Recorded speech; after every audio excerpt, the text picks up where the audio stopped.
सोचिए एक संत जो एक भैंस पर सवार होकर बस गायब हो गए, लेकिन जाते जाते पीछे छोड़ गए एक ऐसा दर्शन, एक ऐसी फिलॉसफी जो आज भी हजारों साल बाद लाखों लोगों को रास्ता दिखा रही है। तो चलिए आज इसी रहस्य से पर्दा उठाते हैं।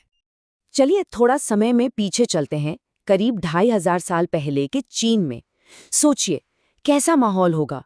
चारों तरफ उथल-पुथल मची हुई थी, राजा आपस में लड़ रहे थे, दरबारों में भ्रष्टाचार का बोलबाला था और समाज में बस दिखाने की होड़। ऐसे में शांति तो जैसे कोई सपना ही बनकर रह गई थी। और इसी पूरे माहौल के बीच शाही दरबार में एक लाइब्रेरियन थे। नाम था उनका लाओ त्ज़ू। अब देखिए वो उस दौर के सबसे ज्ञानी लोगों में से एक थे, लेकिन उनका सारा ज्ञान भी उन्हें सुकून नहीं दे पा रहा था। वो समाज की ये हालत देखकर, ये नैतिक पतन देखकर सचमुच थक चुके थे। तो एक दिन बस उन्होंने फैसला कर लिया, सब कुछ छोड़ छाड़ दिया, अपनी इतनी बड़ी नौकरी, शहर की जिंदगी, सब कुछ, और एक पानी की भैंस पर बैठकर पहाड़ों की तरफ निकल पड़े, हमेशा के लिए इस पूरी सभ्यता को अलविदा कहने। और जानते हैं, उनकी ये सवारी, ये भैंस, ये भी उनकी सोच का एक प्रतीक थी, एकदम धीमी, स्थिर और प्रकृति के करीब। अब कहानी में एक मोड़ आता है।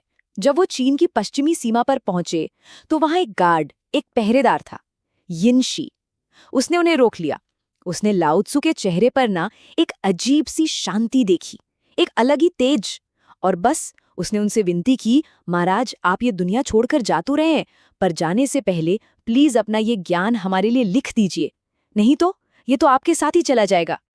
पहले तो लाओ त्ज़ू ने मना कर दिया। उनका कहना था कि भाई असली ज्ञान को शब्दों में बांधा ही नहीं जा सकता।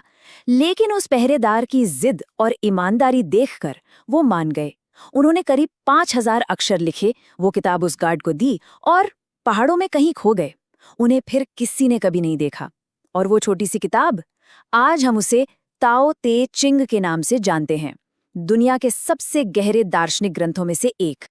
तो ये कहानी, ये सिर्फ कोई लोक कथा नहीं है, ये ताओवाद के जन्म का उसका पूरा सार है।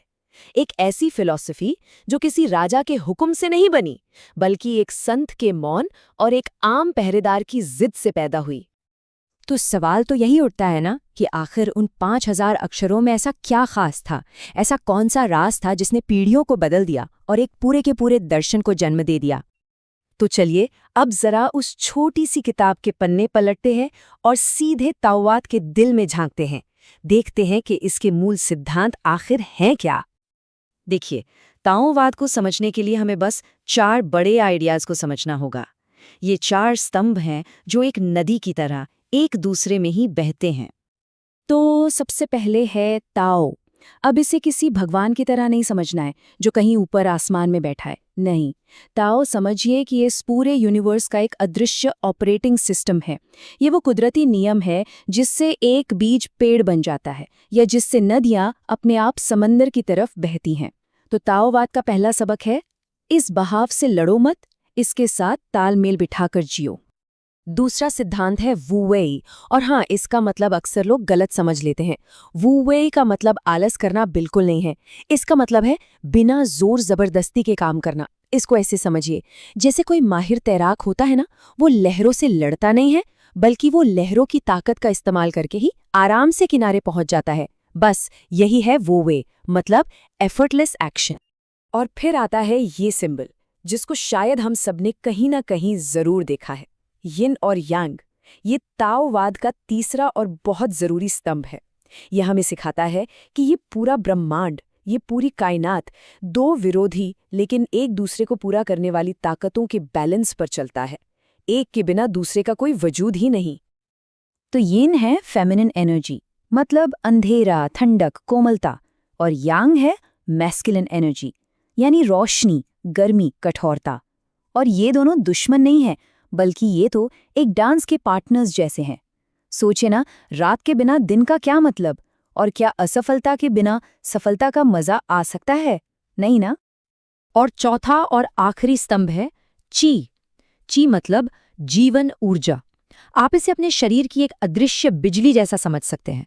ताओवादी मानते हैं कि जब तक ये ची हमारे अंदर बिना किसी रुकावट के बहती रहती है, हम स्वस्थ रहते हैं, और जैसे ही ये कहीं रुक जाती है या ब्लॉक हो जाती है तो बीमारियां आने लगती हैं।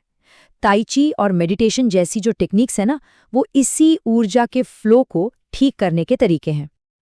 अच्छा, तो ये तो हो गए सिद्धांत। पर आइए अब देखते हैं कि ये सीधी सादी फिलॉसफी वक्त के साथ कैसे एक बड़े धर्म में और रोजमर्रा की जिंदगी का हिस्सा बन गई। हुआ यूं कि जैसे जैसे सदियां बीती, लाओ चू की ये सिंपल फिलॉसफी आम लोगों की ज़रूरतों के हिसाब से ढलने लगी, और धीरे धीरे इसने एक धर्म का रूप ले लिया। इसमें देवी देवता भी आ गए, जैसे स्वर्ग के राजा, जेड सम्राट, मंदिरों में 3 पवित्र की पूजा होने लगी, और कुछ लोगों का तो लक्ष्य ही बदल गया। अब वो अमर होने का अमृत खोजने में लग गए। और यहीं पर एक बहुत ही मज़ेदार बल्कि हैरान करने वाला फैक्ट सामने आता है। अमर होने की दवा खोजते खोजते उन कीमियागरों ने गलती से गन पाउडर यानी बारूद बना डाला। अब देखिए विडंबना, देखिए जिंदगी देने वाली चीज की तलाश ने दुनिया की सबसे विनाशकारी चीजों में से एक को जन्म दे दिया। और ऐसा नहीं है कि ये सब पुरानी बातें हैं। आज भी ताओवाद के सिद्धांत हमारी दुनिया का हिस्सा हैं। जब भी हम चीन के किसी पार्क में लोगों को बहुत धीरे धीरे ताई ची करते हुए देखते हैं ना, तो वो असल में अपनी ची एनर्जी को बैलेंस कर रहे होते हैं। या जब कोई अपने घर को फेंग शुई के हिसाब से सजाता है, तो वो भी ताओ यानी कुदरत के बहाव के साथ तालमेल बिठाने की ही एक कोशिश है। तो ये दर्शन आज भी जिंदा है। तो अब सवाल ये उठता है कि 2500 साल बाद लाओत्ज़ु की विरासत आज कितनी बड़ी है? क्या ये फिलॉसफी बस इतिहास की किताबों का हिस्सा बनकर रह गई है?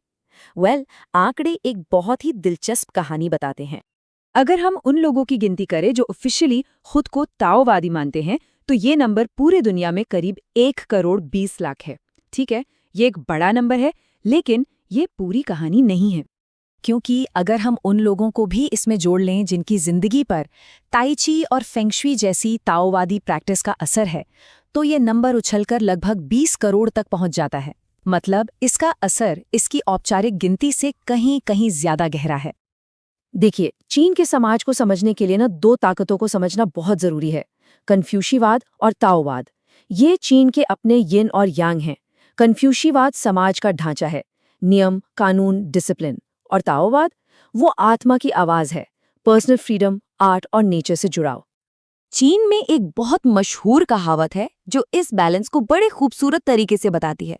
इसका मतलब बस इतना है कि पब्लिक लाइफ में, काम पर नियमों और अपनी ड्यूटी का पालन करो, लेकिन अपनी पर्सनल लाइफ में, घर पर अपनी आत्मा को आजाद छोड़ दो, उसे कुदरत और सहजता के साथ जीने दो। तो इस पूरी कहानी और फिलॉसफी को समझने के बाद लाओत्सु का वो 2500 साल पुराना मैसेज आज हमारे लिए क्या मायने रखता है? शायद आज इसकी जरूरत पहले से कहीं ज्यादा है। जरा सोचिए, आज की इस तेज रफ्तार दुनिया में जहां हर कोई बस भागे जा रहा है, स्ट्रगल कर रहा है, शायद लाओत्सु की ये सीख हमें यही याद दिला रही है कि कभी-कभी सबसे बड़ी जीत लड़ने में नहीं, बल्कि बस बहाव के साथ बहने में होती है। इस पर जरूर सोचिएगा।